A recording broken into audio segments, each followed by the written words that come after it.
Hey guys, what is up? Welcome to the channel. I got another golf ball review for you here today. This one has been requested quite a bit as well. So this one's the Wilson Triad. I'm a big lover of Wilson balls, so I'm excited about this one. It's a brand new ball. They just introduced it to the market, so I'm ready to dive in and see how it is. So first of all, getting into it, Wilson has a very nice design for their golf balls. They usually keep it all black. And just to show you an example, I love how their staff golf balls look as well. They always just keep it a nice, this one actually has the traditional Wilson logo, kind of like, the basketball or, traditional. I love the little WS on top there with the crest. It's a nice logo. They even did a nice little different font with the 2. It's simplistic. They changed it up. It's unique. It's classy. I just like it. And then getting onto the side here, they actually did a very unique alignment tool here. So this is the...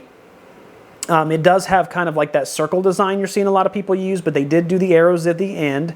And then they did put the word Triad in there. They didn't fill it in with black. That's my only thing I would really I complain about, is that maybe it could be a little thicker, or maybe have that color fill in there just so I could see it better. But I will admit it actually does do a pretty decent job of still lining up, and they are on the right track there. A lot of golf balls don't do this at all, so I'm not really going to harp on them too much. But overall, it's a very unique design, and it's something I haven't seen a lot of golf balls do, so that's interesting.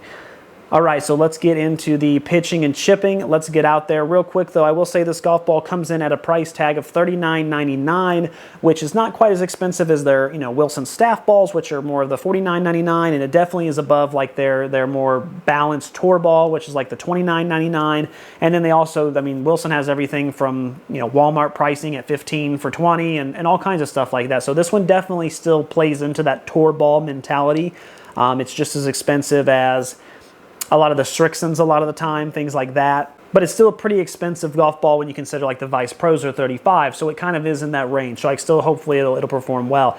But let's get into that chipping and putting. Let's see how we did. All right, so on the chipping and putting green with the Wilson Triad. So this one's really weird here. So when you hit normal full shots with it, it does feel a little firm for sure. It actually felt a lot firmer than I thought it would. And you'll see more on that in just a second. However, I will say that around the chipping green, it doesn't feel like that at all. It's actually right in the medium. I wouldn't say it's super clicky, and I wouldn't say it's super soft, but it fits right in that medium. Most of the time, if you hit it really well, it feels really soft. If you do miss hit it even a little, though, it does click, so it kind of just balances out to be in the middle there. And then coming off the putter, and then as far as the spin goes, honestly, it checks up really well. For being kind of a budget tour ball, I didn't expect it to grip as much as it did, but feeling the golf ball, it feels really sticky. Like it feels like it would grab, and it does. You can see there that I'm getting a good amount of check up there, which is awesome to see. And then coming off the putter, again, I was really surprised, really dead. It almost feels like a two-piece golf ball coming off the putter. If you hit it dead center, you don't feel it. You don't feel any feedback. And if you hit it off the toe, you feel just a tiny little bit of a click just to let you know that you did something wrong. But other than that, it feels really soft, which is weird because, again, coming off the full shots, it doesn't feel that way. So I'm not sure why that is. But around the green, overall, I had a pretty good experience with it. I really enjoyed using it, and it did kind of exactly what I needed it to do.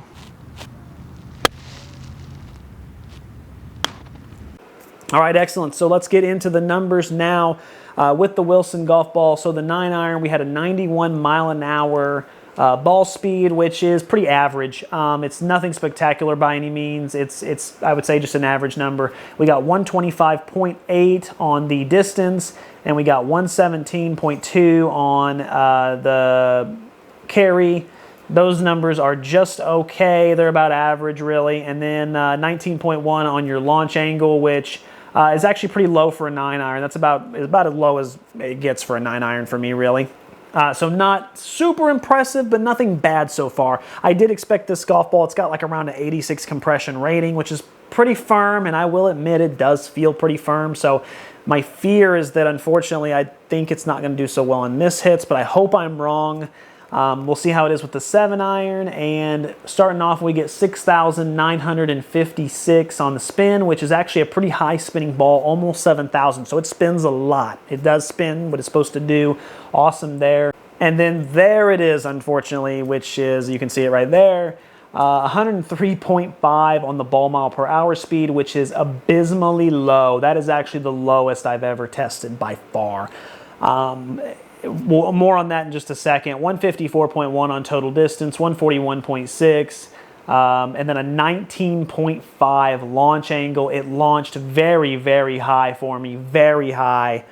And the numbers are just abysmal. And here's what unfortunately happened with this golf ball. I ran into the same issue when I was testing the Wilson Model R. It was the unpainted golf ball. It's a little more firmer. It's a 4-piece, but I ran into the same exact issue. And that's that I love Wilson balls because when you do hit them flush, they perform better than anything on the market. I mean, they just jump off the club, they spin, they react, they have a magnet for the hole.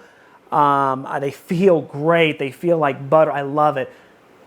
But God forbid you mishit one. And that's the issue I ran into with the Model R, and that's the issue I ran into with this, is when you mishit one, there is an unprecedented amount of no forgiveness. It is just crazy how much. I mean, on a scale of 0 to 100, Wilson balls, either tour line balls, forgive you about a 1. I mean, it really is that bad, and unfortunately, that's what I ran into with this. Was I probably hitting it perfect? No, I might have had an off day, maybe. But again, I was noticing it apparently that when I flushed one, it felt great, the numbers were great, everything was awesome. But I'll be honest with you, when you mishit it, there was a couple times I got into the 98, the 99, and usually what happens when I review a ball like this, I'll take those numbers out. If it's like a 98 or 99, I'll say, okay, I must have completely mishit that. I must have just been not even close, and I'll just take that number out. But the problem was those were more frequent on this golf ball. This one, it's like, you know, if I hit the ball 10 times, just to give you an example, it might be flush 109, flush 108, and then maybe off the toe a little 98. You know, then off the toe a little 97, flushed a 107. You know, that's what I was running into with this golf ball, clearly. And unfortunately, the level of forgiveness is so low that we end up with a 103. That's just unfortunately how it is. It's a very not forgiving golf ball. But I will say that it does perform very well when you flush it. That's how most Wilson golf balls, in my experience, at least their tour levels, have gone for me. Okay, so getting into the 5 hybrid now. So looking at 115.7 on the ball mile per hour speed, which a little low average. I mean, it's low to average. Probably, I mean, somewhere in that range. Not great. 4,005 on the spin, so it actually does have an average amount of spin, low to average, somewhere in there. And then 191.5 on the distance, which actually, that's not bad at all. That's a pretty decent number. 176.6 on the carry. That's good, I would say. It's like, you know, it's above average for sure. It's not great by any means, but that's good. And then it had a 14.6 launch, so it actually did launch pretty high, which is good. That's good in that regard. So I have noticed this golf ball does launch high. Usually with tour balls, they usually try to launch a little lower, but this one, I mean, across the board has launched very high for me, which sometimes, unfortunately, has hurt me in the past, like with the 7-iron, but it's also helped me, like with the 9-iron and now with the 5 hybrid. So then getting into the big stick, 3,010 on the spin, which is like an average number. That's good. Right around that 3,000 is where I usually hover. 238.2 on your total distance, which is a little bit low, unfortunately.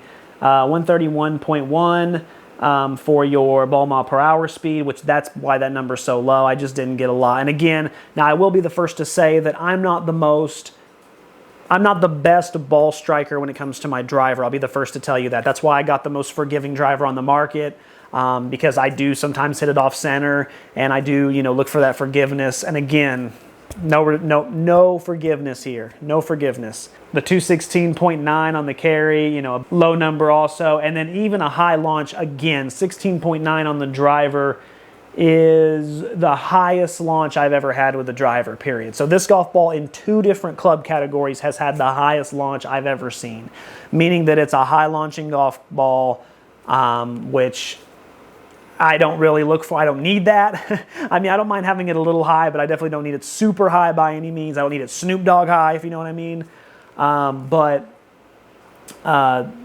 Overall, I would say that these numbers just aren't good enough for me. And again, it's one of those golf balls where if I flushed it with the driver, it was fantastic. It just doesn't have the level of forgiveness to where I hit it off the toe and I lost a lot of distance. And one of the things I personally look for a golf ball in is forgiveness off the driver, because I would rather sacrifice my like my peak yards, like let's say if I hit it really good, I could get it 260, right? But if I hit it bad, it'll be 220.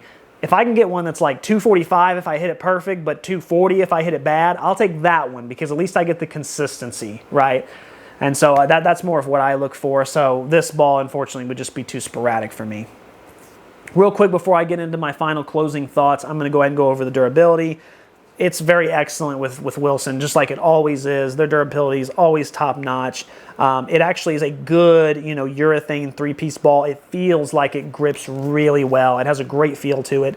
And then you can see there are some scratches and scuffs, but if you feel the golf ball, you don't feel them at all. It still feels completely intact, completely coated.